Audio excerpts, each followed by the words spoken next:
Today's round of 16 lineup gives us two massive showdowns, Brazil taking on Norway and Mexico hosting England. If you ask the casual fan, the traditional powerhouses, Brazil and England, cruise through this round based on pure reputation. But knockout football doesn't care about the name on the front of the shirt. It demands execution under the heaviest pressure imaginable. Look at how those heavyweights actually got here. Brazil needed a 95th-minute winner to scrape past Japan. England looked entirely out of sorts until Harry Kane bailed them out with two late goals against DR Congo. Both squads survived on low-probability final-minute chaos rather than structural dominance. Now they face opponents armed with highly concentrated, lethal advantages. Norway brings the most dominant statistical striker in the tournament, while Mexico holds a max-capacity, high-altitude home field advantage that physically exhausts visiting teams. This table illustrates the divide. On the left, the massive combined market values of Brazil and England. On the right, the high-efficiency metrics driving Norway and Mexico. Both favorites are on a razor's edge, their advancement tied exclusively to scoring after the 85th minute. They aren't dictating play, they're surviving on chaos. That leaves you with a direct choice when predicting these matches. Do you trust the sheer volume of elite individual talent, or do you trust the underlying situational data?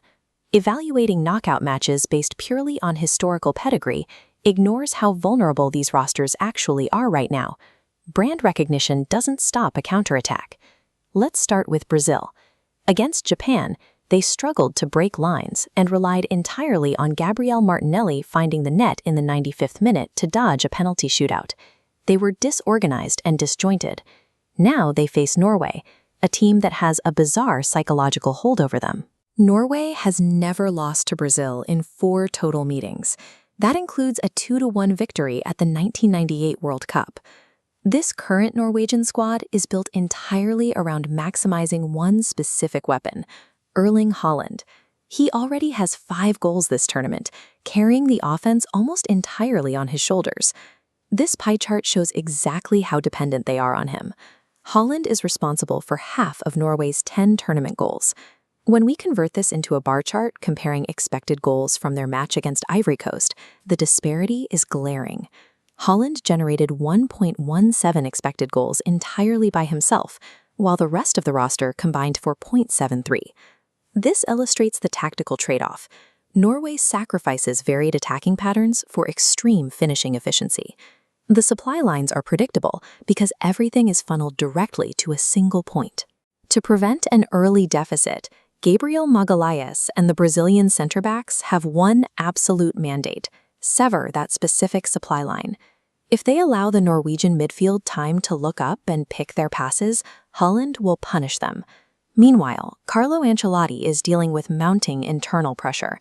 Neymar's fitness is a glaring concern, and the veteran forwards are struggling to produce consistent 90-minute performances. Breaking down Norway's set defensive block requires raw pace. Ancelotti needs to inject Endrick into the starting lineup to force the Norwegian defenders out of their comfort zones and stretch the pitch. Relying on unstructured individual bailouts makes Brazil vulnerable here. A team operating without a cohesive plan often falls to an opponent executing one concentrated, highly efficient strategy. We move to the nightcap in Mexico City. The newly renovated Estadio Azteca will hold 87,000 fans, sitting at an altitude that burns the lungs of visiting players. Mexico is perfect so far, 9 points in the group stage and a clean 2-0 win over Ecuador.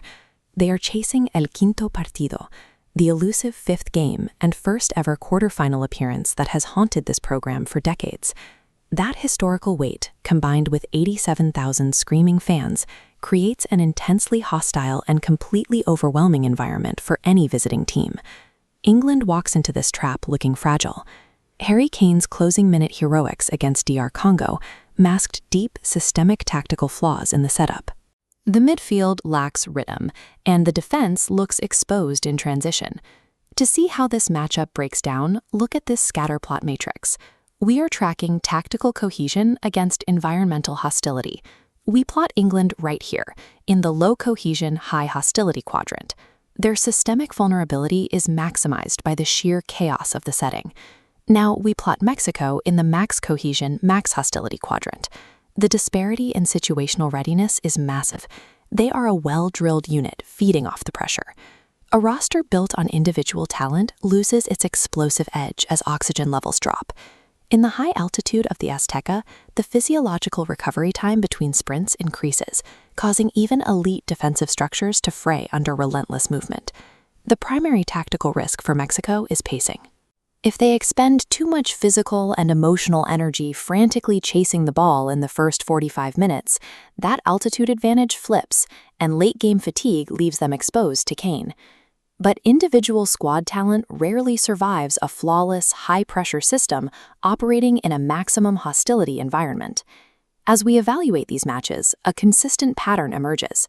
Cohesive tactical structure is neutralizing the impact of high-value, unorganized rosters. We can map this out using a prediction value matrix. The tree splits into two distinct paths: safe probability and value upset. Following the safe probability branch for our first match, Brazil's sheer bench depth gives them the statistical edge, even against Norway's historical dominance.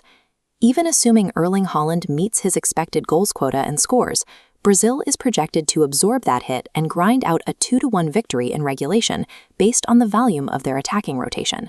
But when we follow the value upset branch, the second match profiles entirely differently. Mexico's defensive record through the group stage, combined with the environmental multiplier of the Azteca, makes them the data-backed upset choice against a fragmented England side. The prediction here? Neither team separates in 90 minutes. This goes the distance into extra time, ending with Mexico breaking their historic curse on penalties and advancing to the quarterfinals. Effective sports analysis relies on the ability to isolate these situational variables from the noise of public expectation. Reputations don't win trophies.